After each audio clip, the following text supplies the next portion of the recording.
ダブル、トリプル、クアドラプル、クイック。お前には今日限りで勇者パーティーを抜けてもらう。あんたがいたんじゃ迷惑ってこと。もう俺の居場所はないんだな。今まで世話になったな。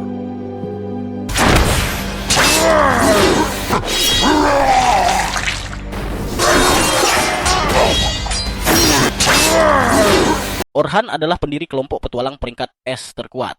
Namun, ia justru dikeluarkan oleh teman-temannya sendiri karena sihir pendukung miliknya dianggap tidak cukup berguna jika dibandingkan dengan milik orang lain.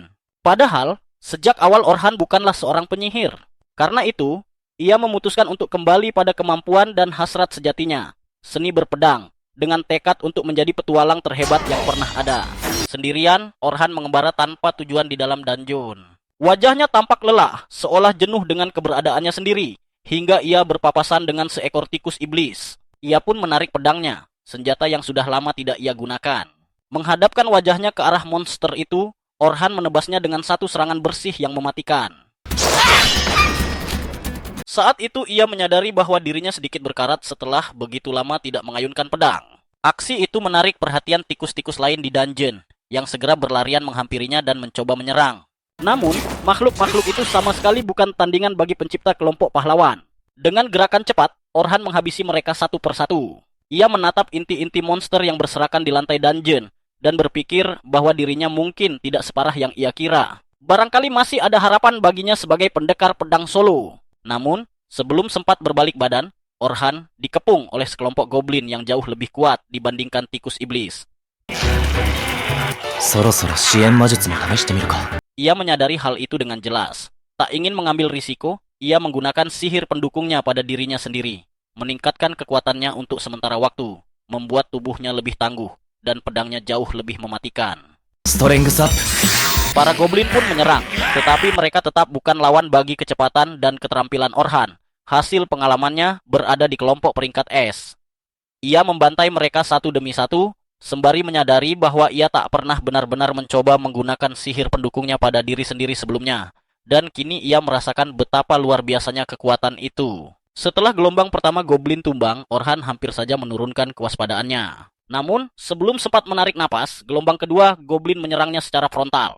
Menyadari bahwa efek sihir pendukungnya akan segera berakhir, Orhan melompat maju dan menebas semua goblin yang menghalangi jalannya. Bahkan mengejar satu di antaranya hingga akhir untuk mengirimnya ke neraka. Tak lama kemudian, efek sihir pertahanannya pun memudar.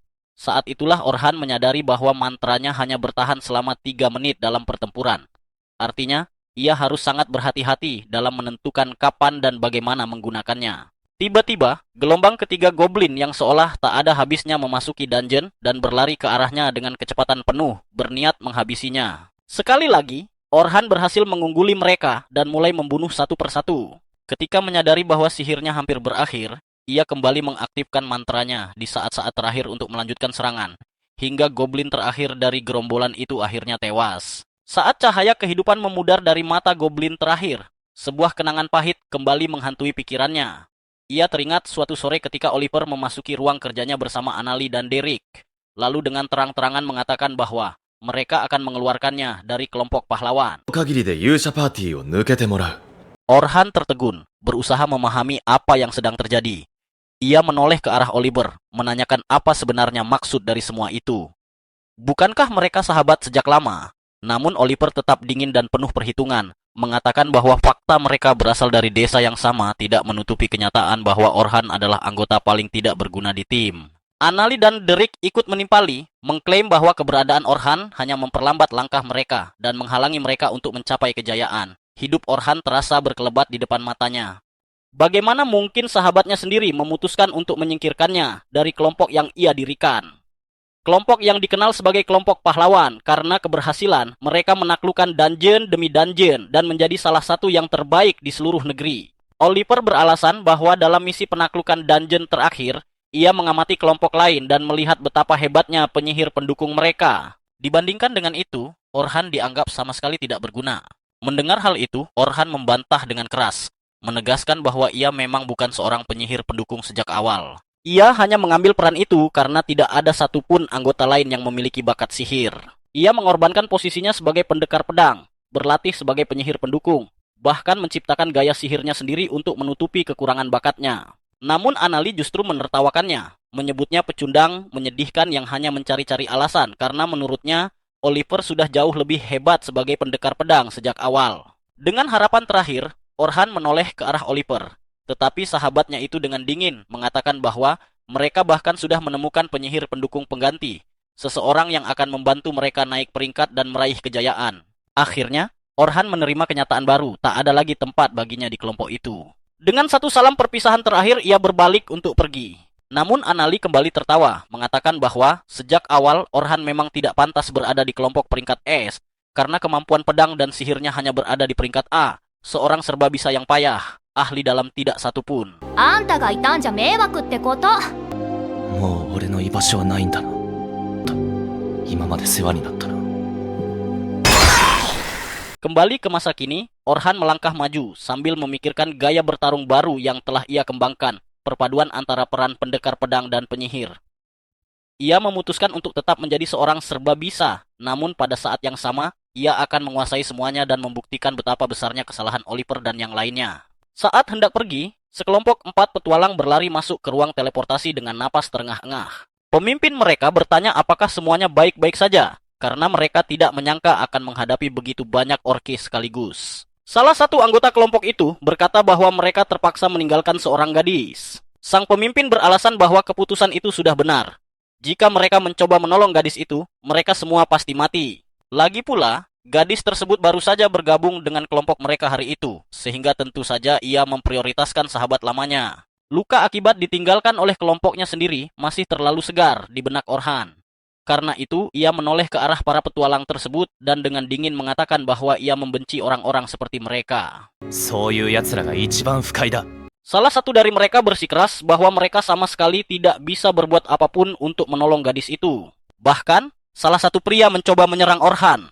Namun, ia langsung dilumpuhkan dan diseret jatuh ke lantai ketika Orhan membentaknya dengan kasar, menyuruh mereka menutup mulut jelek mereka dan segera angkat kaki. Setelah itu, Orhan menoleh ke arah pemimpin mereka dan dengan amarah yang meluap bertanya kemana mereka telah membiarkan gadis itu mati. Di ujung sebuah gua, Orhan menemukannya dalam keadaan terpojok sepenuhnya, terdesak hingga ke dinding oleh sesuatu yang tampak seperti pasukan ork yang tak terhitung jumlahnya. Gadis itu terus mundur dengan air mata menggenang di matanya, sambil mengaktifkan perisai pertahanannya ketika para ork semakin mendekat. Namun, perisai itu tidak mampu bertahan lama. Begitu salah satu ork berhasil menembusnya, mereka bersiap mengakhiri hidupnya. Pada saat itulah Orhan melompat masuk dan menggunakan sihir anginnya untuk mendorong para ork mundur.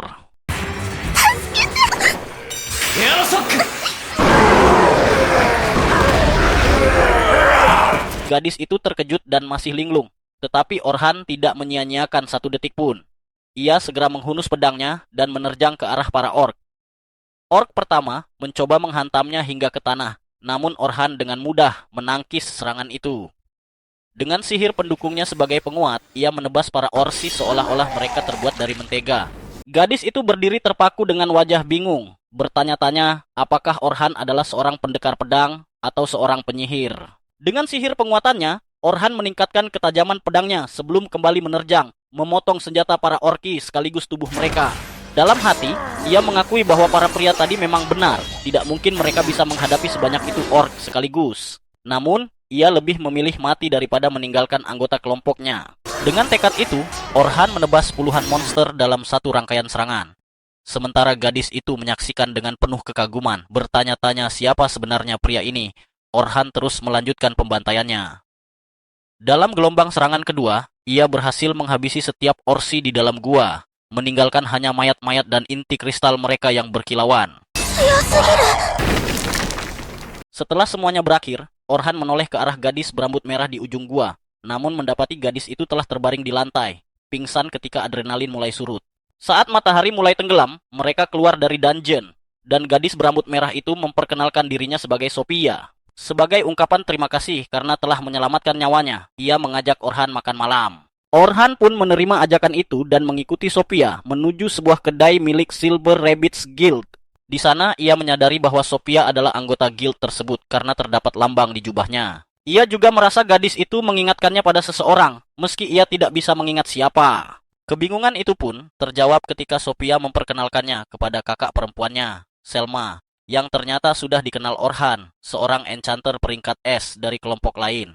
Selma adalah enchanter terkuat di negeri itu dan sosok yang mencetuskan sistem pembagian peran. Pendekar pedang sebagai penyerang, Tang sebagai penahan serangan, dan penyihir sebagai pendukung. Ia memandangi Orhan dengan tatapan jijik dan bercanda, akan menelepon FBI karena adiknya baru berusia 14 tahun. Sophia pun buru-buru menjelaskan bahwa Orhan benar-benar telah menyelamatkan nyawanya. Setelah itu, Selma sedikit tenang dan memarahi adiknya karena masuk ke dungeon sendirian, tanpa memberitahu dirinya terlebih dahulu. Percakapan pun berlanjut dan Orhan menceritakan bahwa ia telah dikeluarkan dari kelompok pahlawan, sehingga kini praktis menjadi pengembara. Mata Selma langsung berbinar, membuat Orhan bertanya-tanya apakah ia berniat merekrutnya. Namun sebelum itu terjadi, Orhan menegaskan bahwa ia belum berniat bergabung dengan kelompok manapun dalam waktu dekat. Selma menyuruhnya berhenti berbesar kepala, lalu bertanya apakah ia tertarik pada sebuah pekerjaan. Hal itu membuat Orhan terkejut sekaligus penasaran. Selma menjelaskan bahwa keesokan harinya, sebuah kelompok besar dari Silver Rabbits Guild akan turun ke dungeon. Ekspedisi itu akan dipenuhi petualang baru dan anggota berpangkat tinggi bertugas melindungi mereka, memastikan para bos lantai yang muncul setiap 10 tingkat dapat dikalahkan tanpa korban jiwa. Ekspedisi tersebut telah mendapat lampu hijau dari sponsor, dan Selma sangat berharap Orhan bersedia ikut sebagai petualang tambahan. Ia juga menegaskan bahwa ia benar-benar menghormati kekuatan dan kemampuan Orhan. Jika tidak, ia tidak akan mengajukan permintaan ini.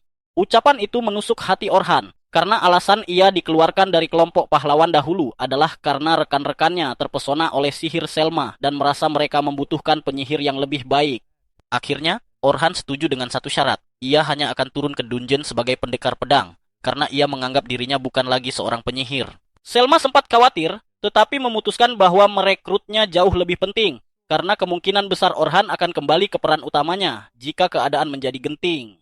Setelah makan malam, Orhan mengunjungi sebuah toko perlengkapan dan pemiliknya, seorang lelaki tua, langsung menyapanya seperti sahabat lama.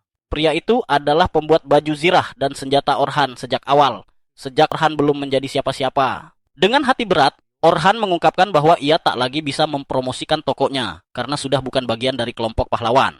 Ia merasa tak ada lagi yang peduli senjata apa yang ia gunakan atau dari mana ia mendapatkan zirahnya, lalu meminta maaf karena mengecewakannya. Namun, lelaki tua itu hanya tersenyum dan berterima kasih atas semua yang telah Orhan lakukan sejauh ini. Ia berkata bahwa orang-orang tetap akan mendengarkan Orhan karena ia adalah orang baik yang kuat dan suatu hari pasti akan menemukan jalan kembali ke puncak.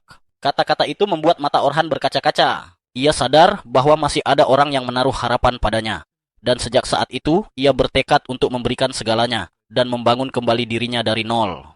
Keesokan paginya, Orhan pergi bersama Sophia untuk menemui pemimpin Silver Rabbit Clan, seorang pria bernama Finch. Finch menyambut Orhan di gedung klan dan memperkenalkan dirinya. Orhan membalas dengan mengatakan bahwa merupakan kehormatan baginya bertemu pemimpin klan sekuat Silver Rabbit. Finch tersenyum dan berkata bahwa Orhan tidak perlu bersikap terlalu tegang karena mereka berdua setara. Ia mengaku sudah lama mengetahui pencapaian Orhan dan paham bahwa Orhan adalah salah satu alasan utama kesuksesan kelompok pahlawan. Menurut Finch, sudah saatnya mereka mengesampingkan basa-basi dan mulai memikirkan apa yang sebenarnya dipikirkan masing-masing. Fokus mereka kini adalah tugas yang ada di depan mata, ekspedisi pelatihan ini. Finch menoleh ke arah Selma untuk meminta penjelasan, dan perempuan itu pun mulai berbicara. Ia menjelaskan bahwa mereka akan menempuh perjalanan dari lantai pertama dungeon hingga lantai ke-51 hanya dalam waktu 3 hari saja. Menurutnya, pada hari pertama mereka akan berhenti di lantai 21, lalu pada hari kedua melanjutkan perjalanan hingga lantai 36. Dan akhirnya pada hari ketiga mereka menargetkan untuk menaklukkan lantai ke-51. Sambil menjelaskan rencana tersebut, Selma teringat percakapannya dengan Finch pada hari sebelumnya, ketika ia pertama kali memberitahu bahwa Orhan telah dikeluarkan dari parti pahlawan.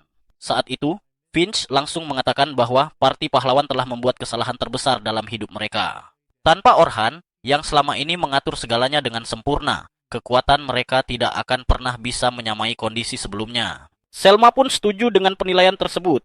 Ia mengatakan bahwa sihir pendukung milik Orhan telah membawa mereka mencapai tingkat yang sangat tinggi, sesuatu yang mustahil diraih tanpa bantuannya. Ia memahami bahwa secara kekuatan mentah, sihir pendukung Orhan memang tidak sekuat para penyihir pendukung peringkat S lainnya. Namun, kekurangan itu tertutupi oleh kecepatan mantranya yang setidaknya 4 kali lebih cepat, bahkan dibandingkan dengan dirinya sendiri. Selma juga teringat pertempuran-pertempuran sebelumnya, di mana Orhan menggunakan berbagai mantra orisinal ciptaannya sendiri. Lebih dari itu, kemampuannya memahami situasi pertempuran dan meresponsnya dengan keputusan yang tajam benar-benar tidak tertandingi. Tanpa kehadiran Orhan, parti pahlawan tidak akan mampu mempertahankan posisi puncak mereka. Hal itu membuka peluang bagi Silver Rabbits untuk menyusup dan merebut gelar sebagai parti terkuat di negeri ini. Semua penjelasan tersebut membuat Finch sedikit kebingungan. Ia tidak mengerti mengapa seorang enchanter pendukung berbakat seperti Orhan mau menyetujui raid gabungan ke dungeon, padahal hampir tidak ada keuntungan yang bisa ia peroleh. Selma menjawab bahwa penyihir pendukung seringkali tidak mendapatkan ketenaran yang seharusnya mereka terima. Memang benar, dirinya cukup terkenal, tetapi itu semata-mata karena aksinya cukup mencolok untuk menarik perhatian. Sementara itu, para penyihir yang benar-benar kuat justru kerap tenggelam dalam bayang-bayang tanpa pengakuan apapun. Lamunan itu terhenti ketika Orhan angkat bicara dan memastikan bahwa akan ada 10 parti pemula yang memasuki dungeon, ditemani oleh 5 orang pengawal, termasuk Selma dan dirinya sendiri. Para pemula akan menghadapi monster secara bergiliran, tetapi jika terjadi sesuatu di luar dugaan, para pengawal akan turun tangan untuk memastikan para pemula tetap aman tanpa cedera. Namun Orhan merasa ada satu hal yang membingungkan. Ia pun bertanya mengapa hanya ada 5 pengawal. Jika tujuan mereka adalah memastikan pengalaman yang aman bagi para pemula, bukankah lebih baik menyewa beberapa parti peringkat E dibandingkan hanya 5 orang peringkat S? Selma menjawab bahwa alasan mereka tidak melakukan itu adalah agar para pemula tetap merasakan tekanan menjelajahi dungeon sehingga tidak terlalu melebih-lebihkan kemampuan mereka sendiri. Orhan sama sekali tidak mempercayai penjelasan tersebut. Namun, ia sadar bahwa mereka tidak akan mengungkapkan motif sebenarnya kepada orang luar yang tidak berafiliasi dengan klan manapun. Bagaimanapun juga, Orhan memutuskan untuk menerima misi tersebut karena ia memang tidak memiliki kegiatan lain. Finch tampak senang dan mengatakan bahwa Orhan akan dibayar 2 keping emas di muka, serta 10 keping emas tambahan setelah tugas selesai. Hal itu sedikit mengejutkan Orhan, karena jumlah tersebut setara dengan penghasilan selama 1 tahun penuh. Namun, Selma menjelaskan bahwa mereka sangat menghargainya, sehingga ingin memastikan ia menerima kompensasi yang pantas. Orhan pun mengucapkan terima kasih dan berjanji akan menemui mereka keesokan paginya, dengan harapan semuanya berjalan lancar. Pagi hari pun tiba. Orhan datang ke pintu masuk dungeon, tempat ia melihat banyak petualang baru telah berkumpul untuk memulai perjalanan mereka. Ia segera menemukan Sophia dan Selma yang sudah siap berangkat. Orhan memuji pakaian Selma, tetapi hal itu justru membuat Sophia kesal. Ia kembali mengingatkan bahwa dirinya masih di bawah umur. Orhan menyuruhnya untuk sedikit lebih santai. Sophia kemudian bertanya di mana Orhan tinggal sekarang, mengingat sebelumnya ia tinggal di rumah besar milik parti mereka. Orhan menjawab bahwa saat ini ia menginap di penginapan, tetapi dalam waktu dekat ia akan mencari tempat tinggal yang lebih permanen. Setelah itu, Orhan menatap sekeliling dan berkata bahwa sepertinya semua orang telah tiba dan mereka sebaiknya segera memulai ekspedisi. Selma setuju, lalu menyuruh Sophia bergabung dengan partinya sebelum membawa Orhan menemui 3 pengawal lainnya yang bertugas memastikan perjalanan berjalan lancar. Selma memperkenalkan Orhan kepada mereka, sambil mengatakan bahwa ia sangat kuat dan merupakan seseorang yang sangat ia percayai. Ketiga pengawal itu langsung menyambut Orhan dengan ramah. Seorang pria berambut biru bernama Atem memperkenalkan dirinya sebagai Tank. Pria pirang bernama Bernard menyusul, mengaku juga sebagai Tank. Sementara itu, gadis berambut pendek bernama Katie ternyata adalah seorang healer. Orhan segera menyadari bahwa dirinya berperan sebagai penyerang garis depan, sementara Selma adalah enchanter.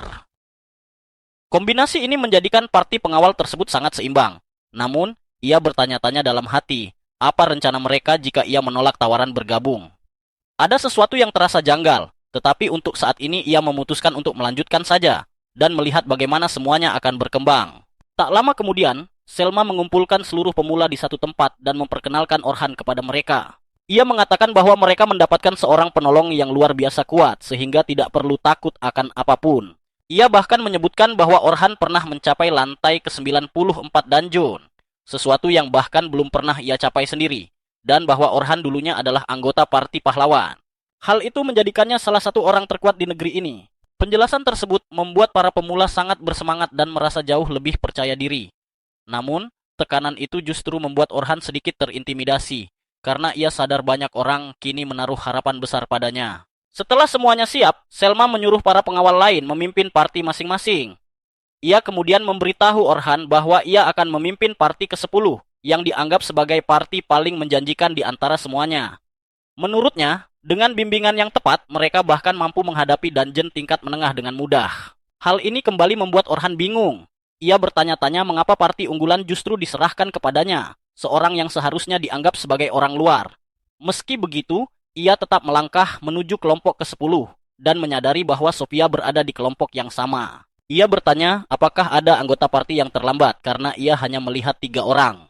Namun, seorang anak laki-laki pirang bernama Logan mengatakan bahwa memang hanya mereka bertiga yang tergabung dalam parti tersebut. Ini cukup tidak biasa karena parti beranggotakan 3 orang tergolong langka. Logan dengan percaya diri menjelaskan bahwa hanya ada 3 orang karena tidak ada siapapun yang mampu mengimbangi mereka. Ia mengaku sebagai pemimpin parti dan menyatakan bahwa dirinya adalah seorang enchanter yang suatu hari nanti akan menjadi jauh lebih hebat daripada Selma sendiri. Orhan segera menyadari bahwa anak laki-laki itu memiliki masalah sikap dan ia pun bertanya-tanya apakah hal tersebut kelak akan berbalik menjadi bumerang. Namun, untuk saat ini ia memilih melanjutkan ke gadis kedua. Gadis itu memperkenalkan dirinya sebagai Carol, seorang tank. Akan tetapi, Orhan segera menyadari bahwa ia sama sekali tidak mengenakan zirah apapun. Ia pun bertanya apakah Carol akan mengenakan perlengkapan pelindung setelah mereka masuk ke dungeon. Tetapi gadis itu dengan santai menjawab bahwa ia tidak menggunakan perisai maupun armor. Orhan kemudian bertanya, apakah itu berarti ia lebih berfokus pada menghindar daripada menahan serangan. Carol mengiyakan, menjelaskan bahwa ia tidak ingin satupun monster menyentuhnya. Tang tipe penghindar seperti ini tergolong sangat langka, karena mereka biasanya mengandalkan kecepatan luar biasa, serta keterampilan tinggi untuk mengelak dan melakukan serangan balik dari jarak dekat. Namun, gaya bertarung seperti itu menuntut pengalaman tempur nyata, sesuatu yang jelas belum dimiliki gadis ini. Orhan pun bertanya apakah klannya tidak pernah memperingatkannya soal hal tersebut. Si gadis pirang menjawab bahwa klan sudah berkali-kali menyuruh Carol bertindak seperti Tang biasa, sampai ia memiliki cukup pengalaman, tetapi semua nasihat itu diabaikannya. Saat itulah Orhan menyadari bahwa ini mungkin adalah parti bintang.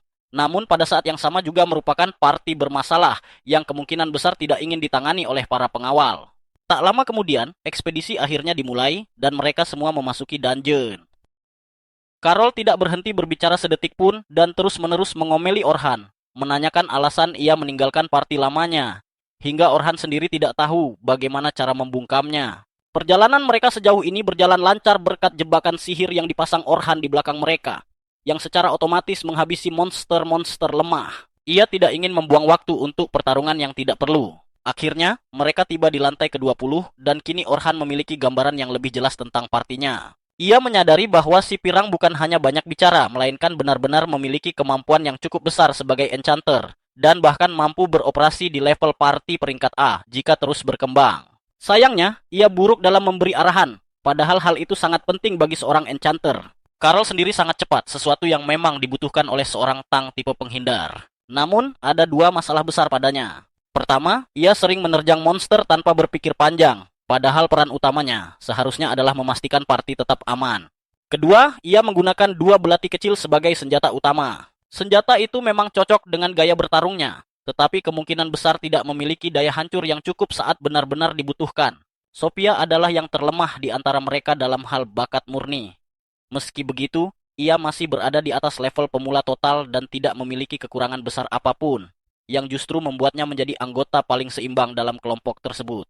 Di penghujung gua, para pengawal berhasil mengalahkan bos lantai ke-20. Itu berarti mereka dapat melanjutkan ke lantai ke-21, yang memang menjadi target hari pertama. Setelah mendaftarkan kartu identitas sebagai bukti pencapaian, mereka keluar untuk beristirahat malam itu dan berencana melanjutkan perjalanan keesokan paginya. Namun, ketika Orhan terbangun keesokan harinya, ia diliputi keterkejutan dan keputusasaan saat menemukan sebuah surat kabar. Di halaman depannya, terpampang fotonya untuk dilihat semua orang. Parti pahlawan secara resmi mengumumkan bahwa mereka telah mengusir Orhan dan merekrut enchanter baru sebagai penggantinya. Kenyataan ini menghantamnya jauh lebih keras daripada yang ia duga, tetapi tidak ada apapun yang bisa ia lakukan. Ia pun melangkah keluar untuk menemui yang lain di dungeon, sambil bertanya-tanya apakah para pemula akan bersikap berbeda setelah membaca tajuk berita hari ini. Di tengah jalan, ia dihentikan oleh seorang gadis berambut biru yang ternyata adalah Luna, penyembuh dari parti pahlawan. Orhan teringat bagaimana bahkan di hari-hari terakhirnya, ketika semua orang bersikap dingin padanya, Luna selalu tersenyum dan siap membantu. Pada hari ia diusir, Luna sedang menjalankan tugas lain.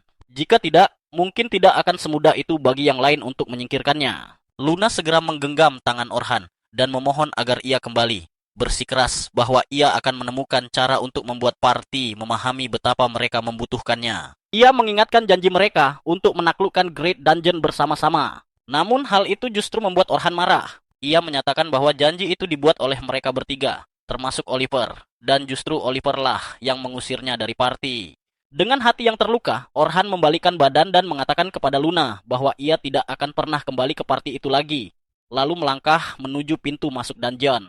Dalam perjalanan, Orhan memikirkan pengasingannya dari Parti Pahlawan. Berita itu terpampang jelas di surat kabar hari ini, membuat para rekrutan baru pasti kebingungan memandangnya. Apalagi sebelumnya, Selma begitu membesar-besarkan reputasinya sebagai mantan anggota Parti Pahlawan yang kini runtuh seketika. Saat tiba di pintu masuk dungeon, para pemula sudah berkumpul, tetapi suasananya terasa berbeda. Jelas mereka telah membaca surat kabar tersebut. Bisik-bisik pun terdengar, membicarakan fakta bahwa Orhan bukan lagi bagian dari Parti Pahlawan. Logan berpikir keadaannya mungkin lain jika Orhan pergi atas kehendaknya sendiri. Namun karena koran menuliskan bahwa ia diusir karena dianggap terlalu lemah, situasinya menjadi canggung. Orhan mencoba menyapa para pemula, tetapi hanya mendapat respons dingin. Ia segera menyadari bahwa sikap mereka berubah akibat tajuk berita yang menyesatkan.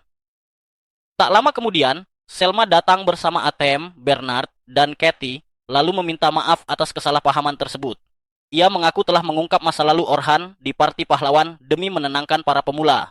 Orhan menegaskan bahwa itu bukan kesalahan Selma, memintanya tetap memimpin rombongan memasuki dungeon, sementara ia sendiri akan memberi dukungan dari belakang. Atem, Bernard, dan Kathy pun mengingatkan bahwa satu fakta tak terbantahkan. Orhan adalah salah satu dari sedikit orang yang pernah mencapai lantai ke-94 dan kembali hidup. Kecurigaan pun sedikit mereda.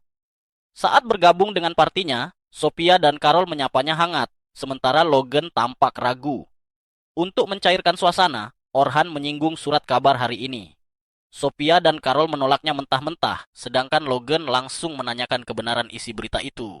Orhan mengakui bahwa berita tersebut secara teknis benar ia memang dikeluarkan dari parti karena dianggap lemah, serta meminta maaf karena tak menceritakannya sejak awal. Namun Sophia segera membantah, menegaskan bahwa Orhan sangat kuat dan pernah mengalahkan gerombolan orc sendirian tanpa kesulitan. Berterima kasih atas kepercayaan itu, Orhan meyakinkan rombongan bahwa meski bukan lagi pahlawan, ia mampu membantu mereka mencapai lantai ke-51 dengan aman. Para gadis menerima penjelasan itu, sementara Logan justru tampak kecewa. Tak lama kemudian, mereka pun memasuki dungeon. Hari itu, para rekrutan bergerak dari lantai ke-20, 1 hingga lantai ke-35. Peran Orhan hanya mengamati dari belakang dan turun tangan jika situasi benar-benar tak terkendali. Perjalanan mereka berjalan lancar. Carol menaklukkan seluruh monster di lantai ke-24 dengan belati kembarnya, serta gaya bertarung jarak dekat yang agresif dan personal. Di sisi lain, Sophia berhasil menghadapi monster-monster besar di lantai ke-30. Pencapaian yang bahkan membuat Orhan terkejut dan diam-diam menyadari bahwa ia sempat meremehkan kemampuannya. Tak lama kemudian, mereka memasuki lantai ke-31, lantai tengah yang menandai wilayah asing bagi para rekrutan. Kali ini, Orhan memimpin di barisan depan, waspada terhadap bahaya yang mengintai. Benar saja, ia segera merasakan keberadaan sekelompok goblin, disusul seekor orc yang tersesat di area yang sama. Meski situasinya sedikit rumit, Orhan tetap tenang dan memberi perintah. Carol menangani goblin, sementara Sophia menghadapi ORC dengan sihir jarak jauhnya. Perintah itu langsung dijalankan. Carol menerjang goblin tanpa ragu, sedangkan Sophia bersiap melawan Ors. Orhan sempat meminta Logan memberi dukungan, namun sebelum kalimatnya selesai, Logan sudah lebih dulu membentuk lingkaran sihir dan melantunkan mantra peningkat kelincahan untuk Carol. Meski begitu, di dalam hatinya Logan masih meragukan kelayakan Orhan sebagai pembimbing, menganggap arahannya terlalu sederhana. Keadaan mendadak memburuk ketika kehadiran orc memicu trauma lama Sophia, membuatnya panik dan kehilangan fokus. Situasi itu nyaris berujung bencana, terlebih Logan tengah memusatkan sihirnya pada Carol. Dalam kebingungan, Logan menatap Orhan, mempertanyakan perannya sebagai pembimbing.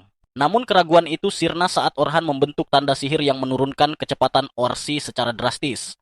Ia mendekati Sophia dan dengan suara tenang memintanya mengambil waktu, membidik dengan tepat, serta mengingat bahwa ia jauh lebih kuat daripada lawannya. Mendengar itu, Sophia menarik napas dalam-dalam dan melepaskan bola api raksasa yang menghancurkan orc hingga berkeping-keping. Aksi tersebut mengejutkan semua orang, termasuk Orhan. Karol segera memeluk Sophia, sementara Orhan memujinya atas serangan luar biasa itu. Tak lama kemudian, mereka pun tiba di lantai ke-35, di mana mereka berhadapan dengan seekor tarantula kematian. Logan langsung kehilangan ketenangannya, yakin bahwa mereka semua akan mati karena merasa mustahil mengalahkan makhluk tersebut. Namun, baik Sophia maupun Karol sepenuhnya mempercayai Orhan dan hanya berdiri siaga menunggu perintahnya. Orhan segera memerintahkan Logan untuk memberikan peningkatan kelincahan dan kekuatan kepada Karol, serta peningkatan sihir kepada Sophia. Logan sempat berpikir bahwa Orhan telah gila karena menggunakan strategi yang sama seperti sebelumnya, tanpa perubahan apapun. Meski begitu, ia tetap mengikuti perintah dan melantunkan mantra-mantra tersebut. Selanjutnya, Orhan meminta Karol untuk menghadapi monster itu dalam pertarungan jarak dekat dan memastikan perhatian tarantula tetap tertuju padanya. Karol mengangguk mantap dan langsung menerjang ke arah monster tersebut. Logan berusaha menghentikannya, namun Orhan menahan Logan, menjelaskan bahwa jika ia ikut maju ke depan, mereka semua justru akan berada dalam posisi yang sangat tidak menguntungkan. Kemudian, Orhan memerintahkan Sophia untuk melompat ke atas monster dan menyayat punggungnya. Sophia segera memahami tugas itu, melompat ke atas kepala tarantula dan menggoreskan pedangnya dari depan hingga ke belakang. Orhan lalu meminta Sophia untuk terus mengalihkan perhatian monster tersebut, sambil mengingatkannya agar berhati-hati karena laba-laba itu berbisa dan semua serangannya harus dihindari tanpa gagal. Tarantula itu mulai menusuk Karol dengan kaki-kakinya yang runcing, namun Karol terus menghindar, bahkan berhasil menepis beberapa serangan balik. Melihat situasi tersebut, Orhan mengatakan kepada Logan bahwa ia harus terus mempertahankan mantranya pada Karol, karena nyawanya kini benar-benar berada di tangan Logan. Setelah itu, Orhan beralih kepada Sophia dan memintanya untuk melumpuhkan monster tersebut. Sophia langsung mengerti dan menggunakan kemampuan pemotong panah batu untuk menebas kaki-kaki tarantula, memaksanya roboh ke tanah. Karol mulai bersorak gembira, namun Orhan segera memperingatkannya agar tetap waspada karena pertarungan belum berakhir. Sayangnya, peringatan itu datang terlambat. Monster laba-laba tersebut belum mati dan segera menembakkan jaringnya, menangkap Karol dan menariknya mendekat. Orhan langsung memerintahkan Logan untuk memberikan peningkatan kekuatan dan kecepatan kepada Karol yang segera dilakukan tanpa bantahan. Namun Karol justru panik dan gagal membebaskan diri, hingga memohon bantuan Orhan. Dengan cepat, Orhan memerintahkan Sophia untuk menyiapkan panah batu, sementara ia sendiri memperkuat belati Karol dengan sihir peningkat ketajaman. Dorongan kekuatan itu memberi Karol kesempatan yang ia butuhkan untuk melepaskan diri dari cengkraman monster. Sophia langsung menindaklanjutinya dengan mantra panah batu yang menghantam monster tersebut dengan kekuatan dahsyat dan membunuhnya seketika. Dengan demikian, ekspedisi hari itu pun berakhir. Orhan memuji Logan atas penggunaan sihir pendukungnya, karena tanpa itu, mereka tidak akan mampu memenangkan seluruh pertarungan hari ini. Saat mereka keluar dari gua, matahari mulai terbenam, dan Selma mengucapkan selamat kepada seluruh rekrutan atas pencapaian mereka sejauh ini. Ia mengatakan bahwa mereka telah melakukan pekerjaan yang luar biasa, dan tahap terakhir perjalanan akan berlangsung keesokan harinya, sehingga mereka harus beristirahat dan makan dengan baik. Setelah itu, mereka pun berpisah menuju jalan masing-masing. Namun Orhan dihentikan oleh Athem dan Bernard yang mengajaknya makan siang bersama. Setelah berpikir sejenak, Orhan menerima tawaran tersebut, karena tidak setiap hari ada orang yang mentraktirnya. Dalam perjalanan kembali ke kota, Logan bertanya kepada Sophia tentang pertemuannya di masa lalu, saat Orhan pertama kali menyelamatkan nyawanya, termasuk detail tentang jenis sihir yang digunakan.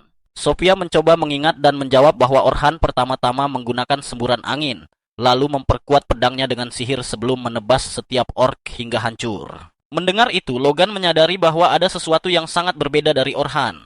Hari ini ia melihat sendiri bagaimana Orhan dengan santai menggunakan sihir untuk menurunkan kelincahan ORC yang menyerang Sophia. Mantra-mantra semacam itu dikenal sebagai debuff dan sangat sulit untuk dilakukan. Bahkan penyihir berbakat seperti Selma pun hampir tidak mampu menggunakan satu debuff dalam beberapa hari. Itu pun dengan banyak persiapan. Selain itu, Orhan bertindak layaknya seorang perapal sihir yang sempurna. Ia tahu kapan harus menggunakan aspek tertentu dari sebuah mantra dalam pertarungan tim, memahami dengan tepat kapan efek peningkatan akan berakhir, dan bahkan menggunakan sihir antisipatif untuk memprediksi pergerakan musuh. Semua itu membuat Logan menyadari bahwa selama ini ia sepenuhnya salah menilai Orhan. Ia bukanlah penyihir biasa, melainkan seorang jenius sejati. Kembali ke kota, Orhan singgah di sebuah kedai bersama Bernard dan Athem. Mereka mempersilahkannya memesan apapun yang ia inginkan karena semua akan mereka tanggung. Tak lama kemudian, mereka mulai menanyakan peran sebenarnya Orhan. Mengingat dulu ia dikenal sebagai seorang enchanter di dalam kelompok pahlawan, sementara sekarang ia mengaku sebagai seorang pendekar pedang. Orhan pun menjelaskan bahwa sejak awal dirinya selalu bercita-cita menjadi pendekar pedang.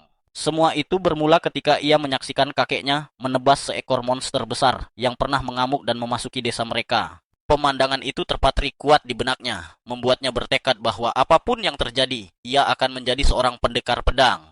Keinginan itu sempat terwujud karena ia memang berperan sebagai pendekar pedang di dalam kelompok pahlawan. Namun, keadaan mulai berubah ketika mereka menuruni lantai-lantai bawah. Laju perjalanan mereka perlahan melambat, seiring meningkatnya kekuatan dan keganasan monster yang mereka hadapi. Pada saat yang sama, Selma memopulerkan strategi tim di mana seluruh anggota sepenuhnya bergantung pada keputusan sang enchanter. Tanpa banyak pilihan, mereka pun memutuskan untuk menerapkan strategi yang sama. Sayangnya, di dalam seluruh kelompok tersebut tidak ada satupun yang memiliki afinitas alami sebagai enchanter. Pilihan terbaik dan satu-satunya jatuh kepada Orhan. Demi kepentingan tim, ia akhirnya merelakan posisinya sebagai pendekar pedang dan mengambil peran sebagai enchanter. Dalam hati, Orhan berpikir pahit bahwa kelompok pahlawan sudah tidak memiliki peluang untuk menaklukkan lantai berikutnya. Namun ia segera menepis pikiran itu, merasa bahwa semua itu tak lagi layak untuk dipikirkan. Kepada kedua temannya, ia mengungkapkan tekad barunya. Ia ingin menjadi pendekar pedang paling seimbang, yang mampu menghadapi bahkan lantai-lantai bawah sendirian, tanpa bergantung pada kelompok manapun. Ia sama sekali tidak menyadari bahwa pada keesokan harinya, kelompok pahlawan akan datang menemuinya di dungeon yang justru ingin ia taklukkan. Keesokan paginya, Orhan melangkah menuju gua, sambil memikirkan bahwa hari itu kemungkinan besar akan menjadi hari terakhirnya memimpin kelompok muda tersebut. Dari kejauhan, tak jauh dari pintu masuk, ia melihat Sophia dan anggota lainnya sudah menunggunya. Sambutan hangat langsung menyambut kedatangannya, dan Orhan bisa merasakan perbedaan yang jelas. Kepercayaan diri kelompok itu terhadapnya tampak jauh lebih kuat dibandingkan hari sebelumnya. Bahkan Logan, yang biasanya kaku, terlihat jauh lebih terbuka dan penuh kepercayaan. Tak lama kemudian, Carol angkat bicara. Ia mengatakan bahwa karena ini adalah hari terakhir, Sophia sebenarnya ingin menyampaikan sesuatu. Dengan senyum usil, Carol menyenggol Sophia, mendorongnya agar berani berbicara. Namun, Sophia justru terdiam. Raut wajahnya menunjukkan rasa gugup dan malu, yang membuatnya tak sanggup mengungkapkan isi hatinya. Padahal, malam sebelumnya, saat mandi, Sophia sempat bercerita kepada Carol bahwa ia berharap Orhan mau tetap tinggal di Clan Night Rabbit dan membantu mereka mencapai puncak. Sebelum Sophia sempat mengumpulkan keberanian untuk berbicara langsung, Orhan dipanggil oleh Selma. Ia pun berpamitan sempat berjanji kepada Sophia bahwa mereka akan berbicara nanti. Dalam perjalanannya menuju para pemandu lain, Orhan tanpa sengaja mendengar obrolan para pendatang baru yang membahas bahwa kelompok pahlawan juga akan memasuki dungeon hari itu. Mereka berencana melakukan uji coba dengan anggota baru untuk memastikan kerja sama tim berjalan baik. Rasa penasaran membuat Orhan bertanya-tanya lantai mana yang akan mereka tuju. Tak lama kemudian, ia mengetahui bahwa mereka tidak akan langsung menuju lantai terdalam, yakni lantai 94, melainkan memulai dari lantai 92. Mendengar hal itu, Orhan terkejut. Menurutnya, memulai dari lantai setinggi itu dengan anggota baru adalah keputusan yang gegabah. Ia merasa seharusnya mereka mencoba lantai yang lebih rendah terlebih dahulu demi membangun kekompakan. Namun pada akhirnya, Orhan memilih mengabaikan urusan kelompok pahlawan dan memusatkan pikirannya pada tujuan yang sedang ia jalani. Di lantai 92, Oliver, pemimpin kelompok, membakar semangat timnya. Ia meyakinkan semua orang bahwa mereka seharusnya tidak akan menemui banyak kesulitan meski tetap harus waspada. Perhatiannya kemudian tertuju pada anggota terbaru mereka, Philly, seorang enchantress berambut hijau. Sang Tank meminta Philly menunjukkan kemampuannya, sementara sang penyihir dengan nada meremehkan menyindir bahwa Philly bukanlah tukang serba bisa setengah-setengah seperti Orhan, sehingga tidak akan menjadi masalah. 大丈夫よ。あの器用貧乏とは違うんだから。 Pandangan Oliver lalu beralih kepada Luna, yang sejak tadi memilih diam sebagai bentuk penentangan diam-diam. Ia memang tidak pernah menginginkan Orhan pergi. Namun Oliver yakin bahwa setelah penjelajahan ini, bahkan Luna pun akan mengakui bahwa keputusan mereka benar dan bahwa Orhan adalah masalah utama. Kenyataannya, Luna sama sekali tidak dilibatkan dalam rencana untuk menyingkirkan Orhan. Ia baru mengetahui semuanya malam sebelumnya, saat Oliver mengadakan pesta kecil untuk merayakan bergabungnya Philly. Dalam suasana itu, Anneli dan Derek mengejek Orhan, menyebut bahwa kini mereka memiliki enchantress yang sesungguhnya dan bukan sosok serba bisa yang tak berguna. Mereka membual bahwa dengan Philly, mencapai lantai 100 hanyalah soal waktu. Anneli bahkan sempat mengatakan bahwa kelompok mereka sebenarnya kaya raya. Hanya saja Orhan terlalu berhati-hati dalam menggunakan uang. Ucapan itu membuat Philly merasa tidak nyaman, mempertanyakan apakah dana kelompok memang boleh dipakai untuk kepentingan pribadi. Anneli menepis kekhawatiran itu dengan enteng. Sementara Oliver memotong pembicaraan dan menyatakan bahwa membahas Orhan sudah tidak relevan lagi. Saat gelas-gelas diangkat untuk menyambut Philly, Luna tiba-tiba masuk ke ruangan dengan napas terengah. Ia meminta berbicara dengan Oliver. Menyadari ada orang asing di sana, ia meminta percakapan itu dilakukan secara pribadi. Namun Oliver menolak dan memilih membahasnya di depan semua orang. Dengan terpaksa, Luna mengungkapkan bahwa ia baru mendengar Orhan akan ikut dalam penyerbuan bersama Night Silver Rabbit. Dan ia tidak mengerti bagaimana hal itu bisa terjadi. Kebingungan langsung menyebar. Anneli dan Derek mempertanyakan bagaimana mungkin Orhan bisa bergabung dengan klan tersebut hanya dalam 3 hari, setelah mereka sendiri meremehkannya. Derek menuduh bahwa Orhan pasti memanfaatkan lencana peringkat es yang menurutnya berkat kelompok itu. Luna semakin bingung, hingga Oliver meminta semua orang tenang. Namun sebelum ia sempat menjelaskan, Anneli menyela dan dengan dingin menyatakan bahwa Orhan telah meninggalkan kelompok 3 hari lalu. Berita itu membuat Luna terpukul. Namun Derek dengan kasar mengoreksi bahwa Orhan tidak pergi dengan sukarela. Merekalah yang mengusirnya. Luna menatap Oliver, meminta kepastian, dan Oliver mengiyakan dengan tenang sambil mencoba memperkenalkan Philly. Luna langsung memotongnya, menegaskan bahwa ia sejak awal menolak siapapun yang menggantikan Orhan. Amarah pun meledak, membuat suasana semakin panas, meski Oliver berusaha menenangkan keadaan. Oliver berargumen bahwa Orhan sudah tidak cukup baik bagi kelompok mereka dan hanya akan menjadi beban. Namun Luna dengan tegas menolak, menyebut Orhan sebagai inti kelompok dan alasan utama mereka bisa melangkah sejauh ini. Ia yakin tanpa Orhan, mereka tidak akan bisa melangkah lebih jauh. Sayangnya, keputusan sudah dibuat dan Orhan telah dikeluarkan. Menutup perdebatan, Oliver mengalihkan pembahasan ke rencana berikutnya. Ia menyatakan bahwa bersama Philly, mereka akan memulai dari lantai 92 dan perlahan naik hingga lantai 94. Namun Luna langsung menolak rencana itu mentah-mentah, menegaskan bahwa ia tidak berniat mempertaruhkan nyawanya seperti yang tampaknya siap dilakukan oleh yang lain. Derek tertawa keras, merasa heran bagaimana mungkin mereka dianggap mencari mati jika memulai dari lantai 92. Padahal sebelumnya mereka sudah berhasil menembus hingga lantai 94. Lunar menanggapi dengan nada serius, menjelaskan bahwa meskipun Philly adalah seorang enchanter berbakat, mereka seharusnya memulai dari lantai yang lebih rendah terlebih dahulu, sebelum naik lebih jauh. Namun Derek dengan keras kepalanya, kembali bersikeras bahwa mereka sudah membersihkan lantai 93, sehingga tidak ada alasan untuk mundur. 俺たちは第93層だって攻略済みなんだぜ。第92層なんてちょろいもんよ。 Luna menggeleng tak percaya. Menurutnya, pemikiran itu benar-benar gila, mengingat lantai 92 dihuni oleh naga hitam, makhluk yang hampir saja membinasakan mereka pada pertemuan terakhir. Anneli justru tertawa santai, berkata bahwa saat itu mereka masih membawa enchanter yang lemah, dan kali ini pertarungan melawan naga seharusnya terasa jauh lebih mudah. Oliver ikut menimpali bahwa tujuan mereka hanyalah menguji kekompakan tim, bukan benar-benar bertarung melawan naga hitam. Luna berusaha membantah, tetap bersikukuh bahwa mereka seharusnya memulai dari bawah, tetapi Oliver memotongnya, menegaskan bahwa keputusan sudah dibuat dan tidak bisa diubah. Kembali ke kenyataan, parti pahlawan itu berhadapan langsung dengan Mammoth penghuni lantai 92. Monster ini sebelumnya berhasil mereka kalahkan dengan mudah, namun kali ini situasinya berbeda. Oliver melesat maju dan mengayunkan pedangnya. Tetapi Mammoth berhasil menahan serangan itu dan mendorongnya mundur hingga ia harus berlindung. Sementara Derek bersiap menghadapi serangan balasan. Begitu berada di balik perlindungan, buff pada tubuh Oliver memudar dan ia kembali merasakan sensasi berat yang menekan seluruh tubuhnya setiap kali efek penguat itu hilang. Ia menoleh pada Philly dan bertanya mengapa buff mereka begitu cepat melemah. Philly menjawab bahwa ia masih belum sepenuhnya memahami ritme pertarungan tim dan seiring waktu seharusnya semuanya akan membaik. Jawaban itu mengejutkan Oliver, mengingat bagaimana Orhan dulu mampu memahami seluruh gaya bertarung mereka hanya dalam beberapa jam pertama di dungeon. Belum sempat ia merenung lebih jauh, Mammoth tiba-tiba melepaskan ledakan energi ke arah Derek. Ia mencoba menahannya, tetapi justru terpleset membuat serangan itu berbelok ke arah Anneli. Teriakan marah pun keluar dari mulutnya, memaki Derek yang dianggap ceroboh. Bahkan Derek sendiri kebingungan, bertanya-tanya mengapa pertahanannya terasa begitu rapuh, padahal serangan seperti itu seharusnya mudah ia tangkis. Annelie kemudian terjun langsung menembakkan rentetan api ke arah monster.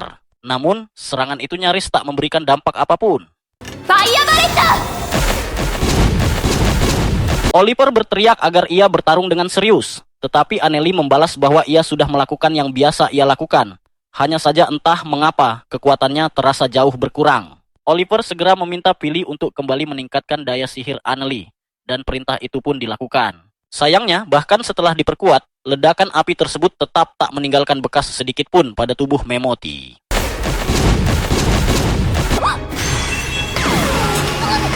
Sebagai balasan, monster itu kembali melepaskan ledakan energi yang hampir saja menghantam Annelie, memaksanya bersembunyi di balik batu besar. Oliver terdiam kaget.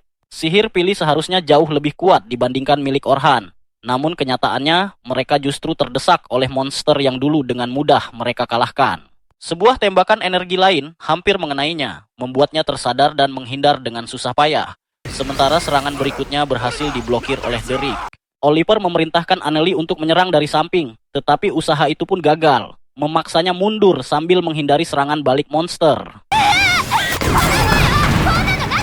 Dengan nada tegang, Oliver meminta Philly untuk mengawasi pergerakan monster dan memberi peringatan. Philly menolak, mengatakan bahwa mustahil baginya melakukan itu sambil menjalankan tugas lain. Oliver menegaskan bahwa mengendalikan alur pertempuran adalah tugas seorang enchanter. Annelie ikut menyela dengan nada tajam, menyebut Philly tak berguna, dan menganggap mereka seharusnya tidak pernah membawanya ke dalam party. もう頼りにならないわね Di tengah kekacauan itu, Oliver menyadari satu hal yang mengganggu. Tak satu pun dari mereka berada dalam kondisi sekuat biasanya. Bahkan ia sendiri tak mampu mengeluarkan kekuatan penuh pedangnya. Secara teori, sihir Philly seharusnya memberi peningkatan kekuatan yang luar biasa. Namun kenyataannya, semuanya terasa salah. Sebelum mereka sempat mengambil keputusan, tanah bergetar hebat. Dari kedalaman dungeon, naga hitam muncul dan terbang ke arah mereka. Luna langsung berkeringat dingin, berteriak panik agar mereka segera pergi. Sang naga mendarat dengan brutal, menghancurkan Mehmet di bawah tubuhnya tanpa usaha berarti. Oliver terpaku, tak mengerti mengapa naga hitam keluar dari wilayahnya, sesuatu yang seharusnya tidak terjadi. Meski demikian, ia menolak mundur, bersikeras bahwa mereka pernah mengalahkannya sekali dan bisa melakukannya lagi. Derrick segera bersiap menahan serangan api naga, tetapi kali ini kekuatannya tak sebanding. Ia terpental keras. Sementara Annelie, meski sempat berlindung di balik batu, tetap terkena dampak serangan dan terjatuh pingsan. Luna mendesak Oliver untuk segera kabur, namun Oliver malah memerintahkan Philly untuk memperkuatnya. Ia mengerahkan serangan andalannya, menabrakkan kekuatan pedangnya dengan semburan api naga.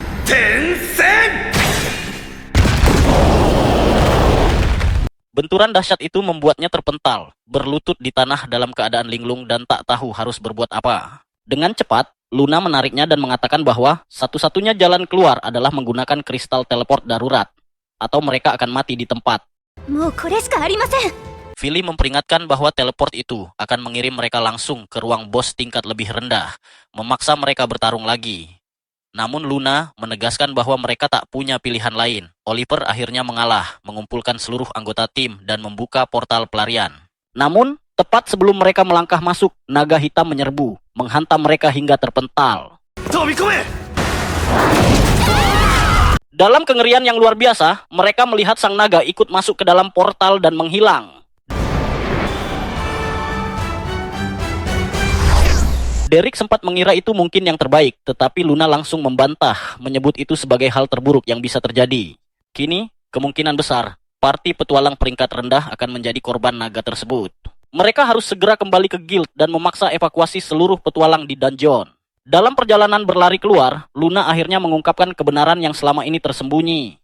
Alasan mereka merasa begitu kuat sebelumnya adalah karena Orhan telah menciptakan sihir orisinal yang mampu meningkatkan kekuatan serangan magis hingga 50 kali lipat. Philly terkejut karena bahkan Selma hanya mampu meningkatkan kekuatan 10 kali lipat. Luna menegaskan bahwa itulah kenyataannya. Tanpa Orhan, mereka hanyalah kelompok petualang biasa. Meski demikian, Oliver menolak mempercayainya. Dengan amarah membara, ia bersumpah akan membunuh naga itu tanpa bantuan Orhan, sambil terus berlari menuju guild house, berharap belum ada nyawa yang melayang. Kembali di lantai 50, Orhan memberitahu anggota partinya bahwa begitu mereka mencapai lantai 51, tujuan mereka akan tercapai. Setelah itu, mereka akan kembali untuk hari itu juga dengan bantuan kristal teleportasi. Semua anggota party mengangguk setuju. Namun entah kenapa, perut Orhan terasa tidak enak. Ia menoleh ke sekeliling, tetapi tak menemukan sesuatu yang janggal. Pandangannya kemudian terangkat ke langit gelap, di mana awan tebal menutupi matahari sepenuhnya. Ia bertanya-tanya mengapa perasaan aneh ini muncul. Segalanya tampak berjalan lancar. なのに、今日の大迷宮からは、すごく嫌な気配を感じる。 Sebentar lagi mereka akan menghadapi bos lantai, sesuatu yang seharusnya bukan masalah besar bagi para guide. Setelah itu, mereka bisa pulang dan menutup hari dengan misi yang sukses sempurna. Lalu, mengapa perasaan ganjil ini terus memperingatkannya bahwa sesuatu telah berjalan sangat salah dan mereka semua seharusnya pergi sekarang juga? Suara Karol memecah lamunannya, menanyakan monster seperti apa yang akan mereka hadapi kali ini. Orhan menangkap kilatan antusiasme di mata gadis itu dan menjelaskan bahwa, sebagai Tang, tugas utamanya adalah melindungi rekan-rekannya, bukan berlari sendirian ke arah musuh dengan harapan bisa menghabisi semuanya sendiri. Namun, Karol tampaknya tidak sependapat. Ia berargumen bahwa jika ia bisa mengatasi semua musuh seorang diri, secara teknis ia justru mempermudah pekerjaan tim dan memastikan tidak ada yang berada dalam bahaya. Menurutnya, Tang memang seharusnya berada di garis depan dan itulah yang selalu ia lakukan. Ia pun langsung meminta lebih banyak saran agar bisa bertarung dengan lebih baik lagi. Orhan menghela napas lelah dan berkata bahwa Karol seharusnya mulai belajar bekerja sebagai sebuah tim, alih-alih mencoba melakukan segalanya sendirian. Semakin cepat ia belajar, semakin baik untuk masa depannya, terutama saat satu-satunya cara untuk maju adalah dengan mengandalkan rekan satu tim. Karol tidak terlalu menyukai gagasan itu dan menganggapnya membosankan. Namun Logan menegurnya agar memperhatikan dan bersyukur karena mendapatkan nasihat sehebat itu. Ia bahkan mengutip perkataan petualang legendaris Albert yang mengatakan bahwa kerja sama tim adalah kunci segalanya. Orhan menoleh ke arah bocah pirang itu dan bertanya apakah Albert yang ia maksud adalah Albert dari klan Night Rabbit. Logan langsung bersemangat mengetahui ada orang lain yang juga gemar membaca, bukan sekadar bertingkah seperti barbar di dalam dungeon. Orhan menjelaskan bahwa hampir semua orang pasti mengenal Albert, anggota terkuat yang tak terbantahkan dari Night Sky Rabbits.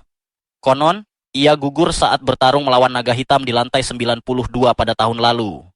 Logan menambahkan bahwa bahkan dalam kematiannya, Albert telah menjadi legenda yang akan selalu dikenang.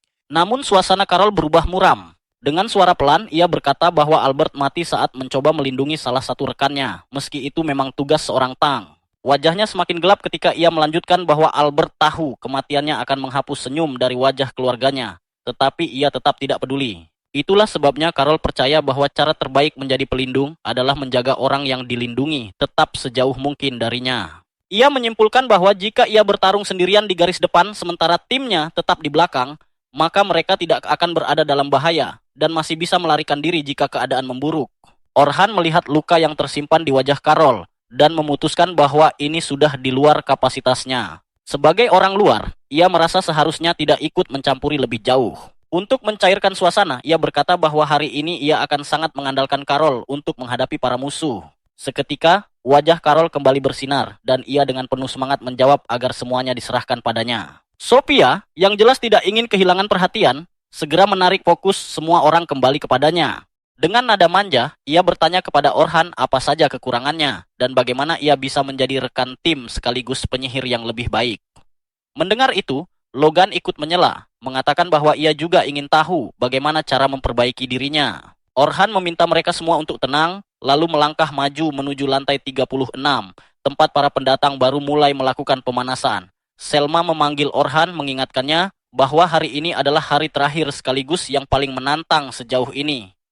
Karena itu, mereka harus memastikan tidak ada yang salah dan ekspedisi berakhir dengan sukses. Ia kemudian menoleh ke arah party Orhan dan berkomentar bahwa anak-anak itu tampaknya sangat menyukainya. Orhan dengan jujur mengaku bahwa setelah artikel di koran terbit, ia sempat mengira telah kehilangan seluruh rasa hormat yang mungkin mereka miliki padanya. Namun ternyata ia salah, anak-anak ini jauh lebih cerdas dan mandiri daripada yang terlihat. Selma setuju, mengatakan bahwa meskipun kelompok ini terkadang merepotkan, mereka memiliki masa depan yang cerah. Ia lalu menambahkan bahwa kematian Albert merupakan pukulan besar bagi klan mereka. Sebagai bintang klan, kepergiannya membuat mereka tertinggal. Dan sejak saat itu, klan lama Orhan, yaitu Heroes Party, mulai mengambil alih posisi terdepan. Orhan mengakui bahwa pertarungan melawan naga hitam juga sangat sulit bagi mereka. Mereka hampir saja kehilangan seseorang, sesuatu yang bisa melumpuhkan party sepenuhnya. Selma mengatakan bahwa lubang yang ditinggalkan Albert hingga kini belum pernah benar-benar tertutup, lalu secara langsung bertanya apakah Orhan bersedia bergabung dengan party mereka. Orhan menjawab bahwa ia merasa terhormat, tetapi sebuah party tidak membutuhkan dua enchanter, terlebih jika salah satunya adalah penyihir terbaik di benua ini. Selma tersipu, lalu menjelaskan bahwa ia tidak bermaksud mengajaknya sebagai enchanter, melainkan sebagai pendekar pedang. Pernyataan itu membuat Orhan terkejut. Selma pun berkata bahwa hari ini ia akan mengamatinya dan melihat kemampuan Orhan sebagai seorang swordsman. Tak lama kemudian, semua orang berpencar ke dalam kelompok masing-masing, meninggalkan Orhan bersama 3 pendatang baru yang harus ia awasi. Carol bertanya mengapa mereka harus berpencar sejauh itu, karena ia tidak suka ide tersesat di labirin gua. Orhan tertawa dan menjelaskan bahwa ini adalah latihan yang bagus. Dalam banyak situasi, sebuah party memang harus berpisah untuk memeriksa banyak jalur sekaligus demi menemukan jalan menuju ruang bos. Itulah alasan mengapa klan besar seperti Night Sky Rabbits selalu unggul. Mereka bisa memetakan seluruh sistem gua dengan sangat cepat. Logan dengan percaya diri mengatakan bahwa Orhan pernah mencapai lantai terdalam yang pernah dilihat siapapun. Jadi mereka seharusnya tidak akan menghadapi masalah di sini. Sementara itu, Selma dan Carol mengerubunginya, penuh rasa ingin tahu, menanyakan seperti apa dungeon di lantai-lantai terdalam dan monster apa saja yang biasa muncul di sana. Orhan menjawab bahwa lantai-lantai terdalam dimulai sekitar lantai 72. Tempat ekosistem berubah drastis menjadi pegunungan bersalju yang ganas, lengkap dengan badai salju dan blizzard yang datang silih berganti. Di sana, kadal es mengintai dalam kegelapan, menunggu mangsanya terlelap. Setelah mengatakan itu, Orhan segera meminta mereka untuk tetap fokus pada tugas yang ada, karena ia tidak ingin semua orang ketakutan sebelum waktunya. Dengan demikian, mereka pun bergerak semakin dalam ke dungeon. Seluruh gua terasa kosong, menciptakan suasana yang sangat mencekam. Logan berkomentar bahwa sejak tadi mereka belum melihat satupun monster di lantai ini. Ia menoleh ke arah Orhan dan bertanya apakah lantai ke-40 memang biasanya seperti ini. Orhan menggeleng pelan, sementara perasaan tidak enak di perutnya semakin menguat. Ia mulai bertanya-tanya apakah firasatnya benar bahwa ada sesuatu yang sangat tidak beres dengan dungeon hari ini. Di tengah keheningan itu, Carol mulai ribut, mengeluh karena ingin segera bertarung dengan monster. Tepat saat itu, dari balik salah satu batu, muncul seekor goblin biru. Mata Carol langsung berbinar. Ia begitu senang akhirnya melihat monster hingga langsung menyerbu tanpa berpikir panjang. Mate, Caroline! Orhan berusaha menghentikannya, namun Carol sudah terlanjur melaju terlalu jauh. Dengan cepat, Orhan menggunakan sihir pelemah kelincahan untuk memperlambat goblin tersebut, memungkinkan Carol menghabisinya dengan satu serangan cepat. Carol pun mulai merayakan kemenangannya, tetapi Orhan segera menegurnya agar tidak gegabah saat menghadapi musuh. Ia menjelaskan bahwa goblin biru dikenal sangat cepat dan kuat.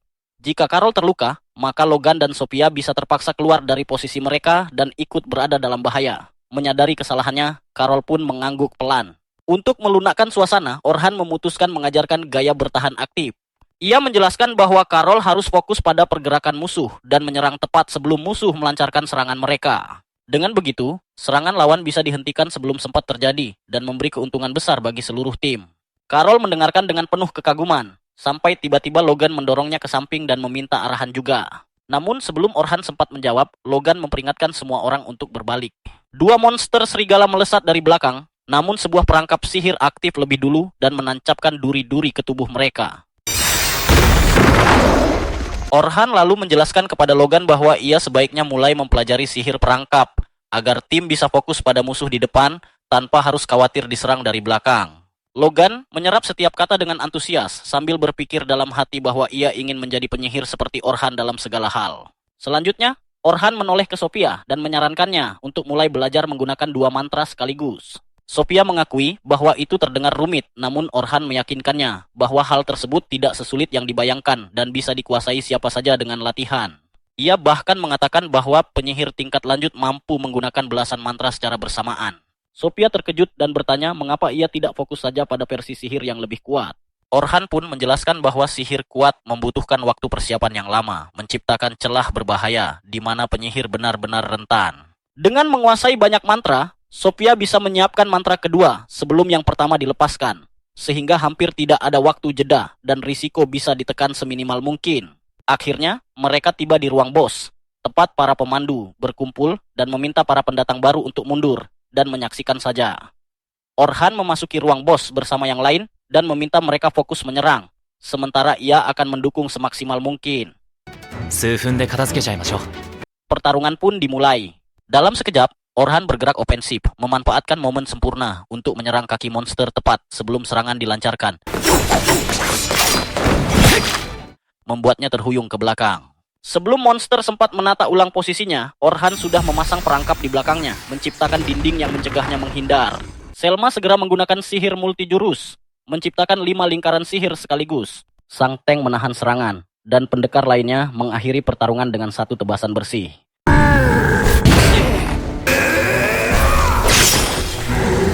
Para pendatang baru hanya bisa terpaku kagum. Logan nyaris tak percaya dengan presisi para petarung peringkat atas. Tidak ada satu langkah pun yang terbuang, semuanya sempurna. Ekspedisi pun berlanjut, menaklukkan lantai demi lantai, hingga akhirnya mencapai ruang bos lantai 50. Bos kali ini adalah kepiting raksasa dengan cangkang yang nyaris tak bisa dihancurkan. Selma mengatakan kepada Orhan bahwa ia adalah yang terkuat di antara mereka. Jika ia mampu menebas capit raksasa itu, maka yang lain bisa menyelesaikannya, dan mereka semua bisa pulang untuk berpesta. Orhan tersenyum, menghunus pedangnya, dan melangkah maju dengan penuh percaya diri. Sang Tang sempat memperingatkannya agar berhati-hati karena cangkang kepiting itu sangat keras, namun Orhan tampak tak peduli. Ia melompat ke udara dan menghantamkan pedangnya ke sendi capit kepiting, menebasnya dengan mudah. Ancaman terbesar pun lenyap. インパクト。なんだあの威力は。 Setelah itu, Selma dan yang lain menghabisi monster tersebut tanpa kesulitan. 俺の任務もこれで完了か。 Tepuk tangan bergema saat ekspedisi akhirnya berakhir dan semua bersiap untuk kembali pulang. Namun perayaan itu terhenti mendadak ketika Orhan merasakan firasat mengerikan. Tiba-tiba, realitas itu sendiri retak dan seekor naga hitam muncul dari celah dimensi terbang lurus ke arah mereka. 黒竜。バカだ。 Darah Orhan seakan membeku saat pandangannya bertabrakan dengan sosok naga hitam. Tanpa berpikir panjang, ia berteriak sekuat tenaga agar semua orang segera lari. Namun, tampaknya hanya dia satu-satunya yang masih mampu berpikir jernih. 黒竜だ。間違いない。 Bahkan para pemandu peringkat A lainnya terpaku di tempat tubuh mereka terkunci oleh tekanan luar biasa yang dipancarkan makhluk itu. Para ranker yang tak mampu bergerak hanya bisa bertanya dalam hati, mengapa ini terjadi? Mengapa monster sejati seperti ini muncul di lantai dengan tingkat serendah ini? Selma adalah satu-satunya yang masih bisa berpikir, meski tubuhnya pun tak sanggup bergerak. Dalam hati, ia menyadari bahwa ia harus segera mengambil alih komando saat ini juga, demi memastikan para rookie bisa lolos dari bencana ini. Namun, aura sang naga terasa begitu menyesakkan. Udara menjadi berat seolah oksigen tersedot habis dari sekitar mereka. Pikiran Selma dipenuhi kisah-kisah horor tentang naga hitam, monster pemangsa petualang, yang membantai mangsanya hingga tak tersisa bentuk. Sementara itu, Orhan memeras otaknya, mencari satu-satunya jalan keluar dari situasi mematikan ini. Tiba-tiba ia tersadar, mereka telah mengalahkan bos lantai ini. Artinya, jika mereka bisa mencapai kristal di ujung gua ini, mereka dapat berteleportasi dengan aman. Itulah satu-satunya jalan keluar. 急いでみんなで向かえば逃げられる。 Ia berniat mengajak yang lain mengikuti rencananya, namun saat berbalik, ia tertegun. Semua orang masih terperangkap dalam kondisi seperti trance, tak mampu mengalihkan pandangan dari monster itu. Situasi ini sangat mengerikan. Monster secara naluriah tertarik pada kerumunan besar. Jika mereka tidak segera bergerak, mereka semua akan dilenyapkan dalam sekejap. Sesaat, Orhan sempat berpikir untuk berlari sendiri menuju kristal. Ia yakin bisa selamat sendirian. ここで逃げれば俺だけは助かる。 Namun pikiran itu segera ia buang jauh-jauh. Jijik pada dirinya sendiri, ia sadar bahwa ia harus melawan naga itu untuk memberi waktu bagi yang lain melarikan diri. Ia bertekad tidak akan mengkhianati mereka, apapun risikonya. Dengan tekad membara, Orhan mencengkeram pedangnya dan menariknya keluar, siap melindungi orang-orang yang ia pedulikan. Ia berteriak memerintahkan para pemandu untuk mengambil posisi. Suara itu memecah trance mereka. 引率だ。死ぬ気で新人たちを守れ。 Selma pun tersadar. Dengan cepat, ia memerintahkan semua orang mengambil formasi defensif demi menjaga para rookie tetap aman. Para petualang peringkat A segera bergerak. Seorang penyihir menciptakan penghalang sihir untuk menahan serangan naga. Namun, Selma menyadari bahwa sihir itu jauh dari cukup untuk menahan ledakan penuh kekuatan. Orhan, tanpa rasa takut, berlari ke arah naga sambil mengaktifkan sihir perlindungannya sendiri untuk memperkuat para pemandu. Berkat itu, mereka lolos dari kematian yang hampir pasti, meski tubuh mereka gemetar, menyadari bahwa tanpa Orhan, mereka sudah menjadi abu. Ia terus menghindari serangan naga sambil mundur secara taktis, tak memberi celah sedikit pun bagi monster itu untuk mengisi serangan penuh. Dengan cepat, ia mengeluarkan sebuah belati kecil dan melemparkannya ke mata naga. Sang naga refleks menutup matanya. Itulah yang Orhan tunggu. Dalam sepersekian detik, ia melompat, mengayunkan pedangnya dengan niat memenggal kepala naga dalam satu tebasan. Ayunan itu menciptakan ledakan dahsyat, membuat para pemandu berpikir bahwa monster itu telah tumbang. Namun Orhan tahu lebih baik. Ia tetap siaga, dan benar saja, saat debu menghilang, naga itu bangkit kembali dengan raungan amarah, sama sekali tak terluka. Orhan segera memerintahkan para pemandu untuk melindungi para ruki dari segala arah, memastikan tak seorang pun terluka. Sementara ia mengalihkan perhatian naga, Selma tampak ragu. Namun Orhan tersenyum padanya, menenangkan dan berkata agar ia tidak khawatir, ia punya rencana.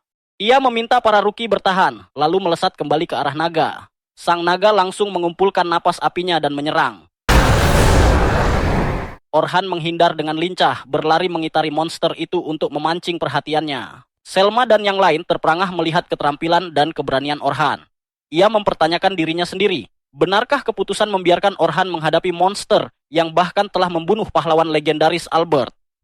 Ia menyadari betapa dalam perasaannya pada Orhan, dan betapa hancurnya ia jika sesuatu terjadi padanya. Namun Orhan sepenuhnya tenggelam dalam pertarungan. Ia menghindari satu serangan demi serangan lainnya, bahkan berhasil memantulkan salah satu serangan naga kembali ke arahnya sendiri.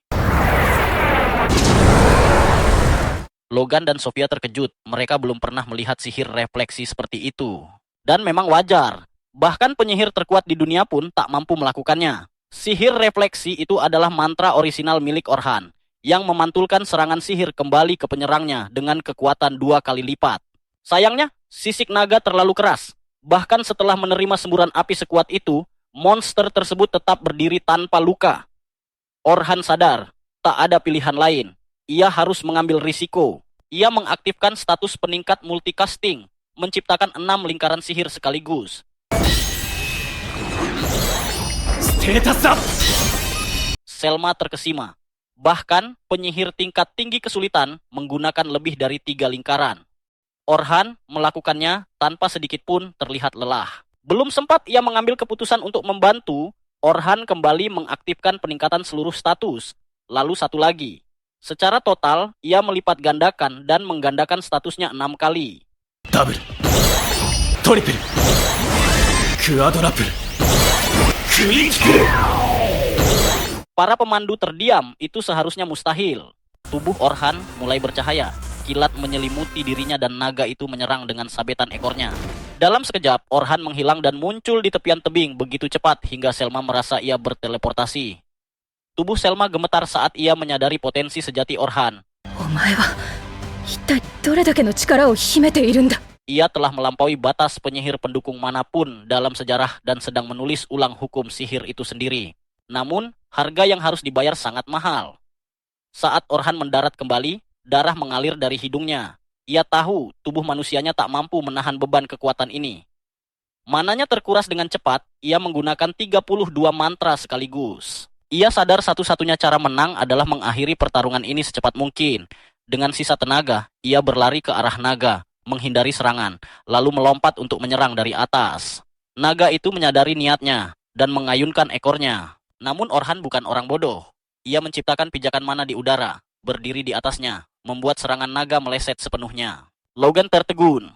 Ia bertanya-tanya dalam hati apakah ini adalah salah satu mantra asli miliknya. Orhan baru saja menggunakan mantra spesialnya yang disebut Magic Convergence, sebuah sihir yang mampu menyedot mana dari lingkungan sekitar, lalu memusatkannya ke dalam area kecil. Oliver memiliki kemampuan yang sama, tetapi ia menggunakannya sepenuhnya untuk menyerang, sementara urusan pertahanan selalu ia serahkan pada Orhan. Oliver kembali menerjang naga itu. Ia memperkuat ketajaman pedangnya sebelum mengayunkannya sekali lagi. 行くぞ黒竜インパクト Kali ini serangannya berhasil. Pedangnya menghantam leher sang naga dengan kekuatan dahsyat. Sang naga roboh ke tanah dengan dentuman berat. Logan dan Sophia bersorak mengira makhluk kegelapan itu telah benar-benar dikalahkan. Namun, Selma tahu lebih baik. Ia menyadari bahwa naga itu kemungkinan hanya terluka ringan. Di sisi lain, Orhan tampak sudah berada di batas kemampuannya. Ia terhuyung, berusaha menjaga keseimbangan sambil memaksakan diri terus menyerang. Tak ingin memberi naga itu sedikit pun kesempatan untuk pulih. Selma ingin ikut membantu, tetapi ia sadar bahwa bahkan para anggota terkuat klan mereka saat bertarung bersama tidak mampu melukai naga itu sedikit pun. Lalu apa yang bisa ia lakukan? Naga itu bangkit kembali. Dengan semburan napas api, ia menciptakan jarak antara dirinya dan Orhan, lalu mengumpulkan sihir gelap di sekeliling tubuhnya dan menembakkan rentetan tombak sihir. Orhan mengandalkan kecepatannya untuk menghindari sebagian besar serangan itu. Di tengah kekacauan, pikirannya melayang ke masa lalu. Ke masa ketika hidup terasa penuh warna dan kebahagiaan saat ia bermain di jalanan bersama Oliver tanpa beban apapun. Hingga suatu hari, semuanya berubah. Sekelompok bandit menyerang desa mereka, menghancurkan segalanya, dan merenggut semua yang mereka cintai. Mereka tak berdaya, hanya bisa menangis sementara dunia di sekeliling mereka terbakar. Keesokan paginya, mereka menguburkan setiap orang yang berhasil ditemukan. Sejak saat itu, mereka berdua bersumpah untuk menjadi lebih kuat setiap hari, hingga mampu melindungi orang-orang dan hal-hal yang berharga bagi mereka, agar tak seorang pun bisa merenggutnya lagi. Kenangan itu menjadi bahan bakar bagi Orhan. Ia melangkah keluar dari debu, berjalan lurus menuju naga itu, menolak untuk menyerah meski maut terasa begitu dekat. 何も難しいことじゃない今そこにいる敵を倒すだけだ Naga mulai mengisi serangan terkuatnya, serangan yang telah merenggut nyawa begitu banyak petualang hingga dianggap sebagai perwujudan kematian itu sendiri. Orhan bersiap. Saat tombak-tombak sihir kembali ditembakkan, ia bergerak meliuk dan menyelinap di antaranya. Serangan-serangan itu meleset hanya sejengkal darinya. Ia terus maju, melepaskan sihir bola api sebagai pengalih perhatian, lalu mencoba menebas kepala naga itu. Namun kengerian menyergapnya. Tebasan pedangnya gagal. Sisik naga mengeras seperti perisai yang tak dapat dihancurkan. Orhan segera mundur, menghindari sebagian besar tombak sihir, lalu menciptakan dinding pelindung di depannya. Naga mengubah pola serangannya, melengkungkan salah satu tombak untuk menyerang dari belakang. Serangan itu pasti akan membunuh siapapun. Tapi refleks Orhan yang nyaris seperti dewa membuatnya mampu memantulkan tombak itu dan menyelamatkan nyawanya. Ia terus menekan, menyerang dan menghindar tanpa henti, memastikan naga itu tak punya ruang untuk menyerang para petarung pemula. Ia teringat bahwa dulu ia bertarung bersama tim, masing-masing dengan peran sendiri. Kini ia sendirian. Pikiran itu ia singkirkan. Ia ingat sumpahnya, mengalahkan naga ini seorang diri dan menjadi petualang yang tak membutuhkan siapapun untuk bertahan di dungeon manapun. Dengan tekad itu, Orhan memasang kartu jebakan yang terus menghujani naga dengan serangan presisi tanpa henti, memberinya waktu untuk mengisi Magic Convergence ke dalam pedangnya, mirip dengan jurus pamungkas Oliver, hanya saja bilah pedangnya kini sepenuhnya hitam, dan seperti yang kita tahu, sekali menjadi hitam, tak ada jalan kembali. Ia mengayunkan serangan itu dengan seluruh kekuatannya, menembus serangan naga, dan menghantam dadanya, tepat sasaran. Namun sebelum ada waktu untuk merayakan, naga itu kembali bangkit dan menyerang balik, memaksa Orhan berlari dan menghindari serangan demi serangan. Penguat tubuhnya mulai memudar. Dengan sisa mana terakhir, ia kembali meningkatkan kemampuannya dan menghantam naga itu dengan serangan dahsyat yang menjatuhkannya dari udara.